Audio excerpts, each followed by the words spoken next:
Evaluate where you are.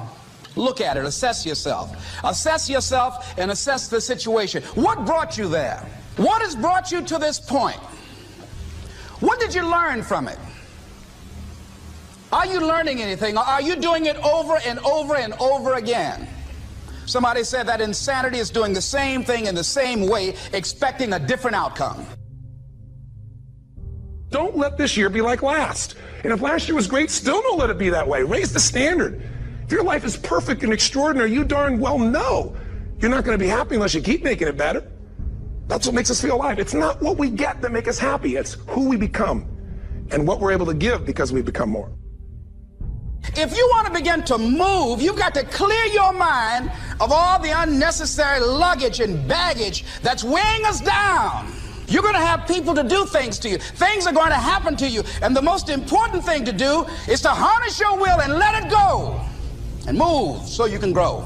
So you can get on with your life. It doesn't matter about what happens to you. What matters is, what are you going to do about it? If there's anything that'll shift your life, that'll get you to thrive in a difficult situation, is take some massive action. Try something else. Change it, try it, move it. Progress equals happiness. If you can start to make progress, if you can get yourself going, even if it's not perfect, if it doesn't work, you know what to do. Just change your approach. That doesn't work, change your approach. So often in life, people don't begin the journey because they're not quite sure what to do or how to do it right or how to do it perfect.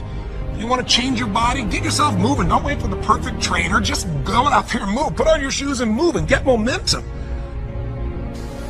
I'm going to turn this situation around. I'm not going to sit back and moan and cry over what happened and what went wrong and who did what. I'm going to do something about this situation. The other thing is, take full responsibility for your life. Accept where you are and the responsibility that you're going to take yourself where you want to go. Someone said we have two primary choices in life. We can either accept conditions as they exist, or we can take the responsibility to change them. See, a lot of people want to exempt themselves from taking responsibility. All they want to do is talk about the problem. Every time you see them, they'll tell you their story over and over and over and over again. No.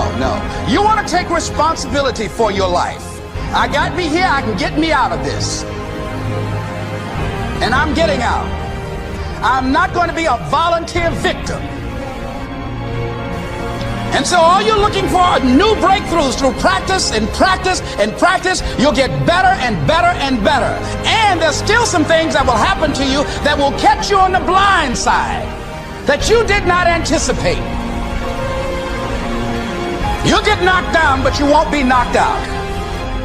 And so I say to you, it's possible you can live your dream if it's becoming a diamond, if it's having more, it's achieving more, it's being a better father, being a better mother, whatever it is, overcoming addiction, changing our society. It's possible you can live your dream.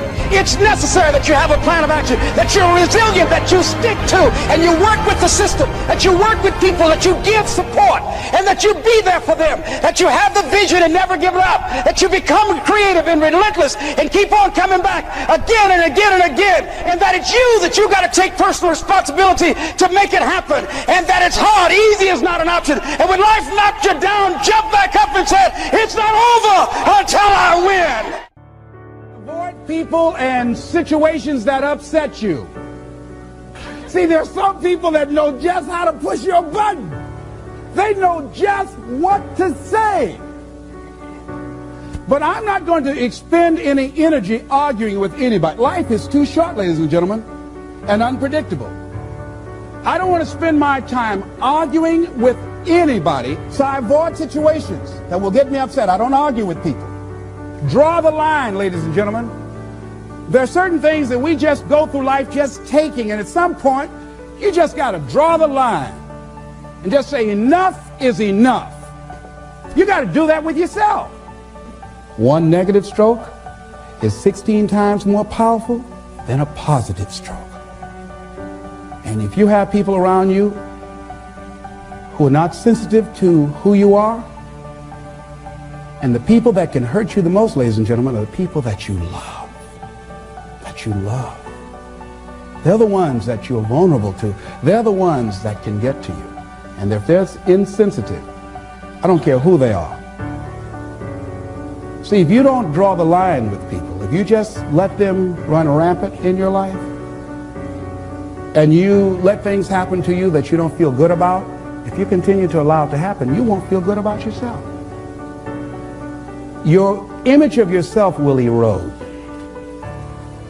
So you've got to draw the line. Why do people just go to a job where they're miserable, day in and day out? Why do people stay together and they're miserable, sleeping in separate rooms, or arguing, or the only thing they have in common is paying the bills? Don't talk, don't communicate, don't share anything together. Day in and day out, as short and unpredictable that life is, being mean to each other. Why do people do that? Known hells are preferable to strange heavens because it's familiar. See, life is rough, ladies and gentlemen. It's rough and it's scary. It's scary growing. It's scary taking a chance. It's scary acting on your intuition, on your guts. It's scary. It's frightening. There are people that's tolerating things right now, and they're immobilized by fear. They can see the hammer coming, and they're afraid to even move because it's scary. To go against the dominant thinking of your family, friends, and those people you associate with every day is perhaps the most difficult act of courage you will ever perform.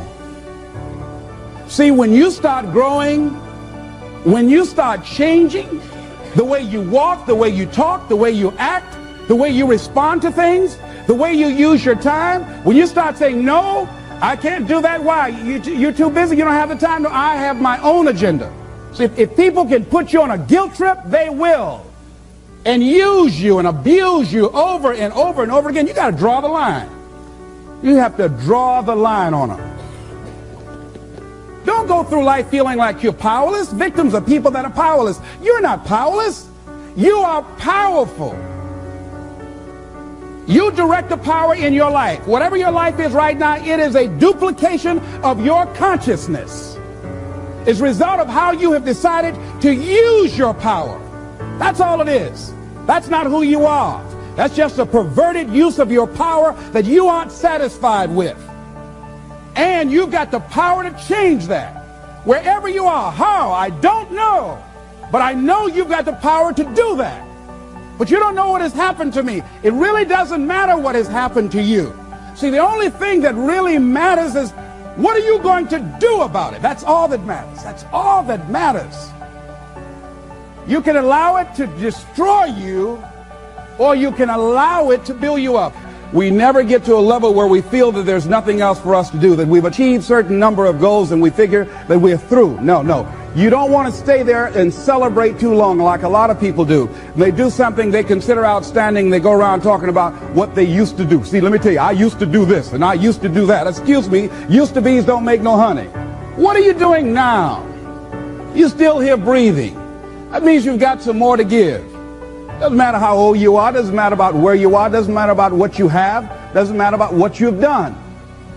Life is about growing, it's about being productive, it's about stretching, it's about challenging yourself. So you start looking around and decide, hey, what else do I want to do? What got me here? It's a time for celebration, but also a time for reflection. What got me here? What worked? What did not work?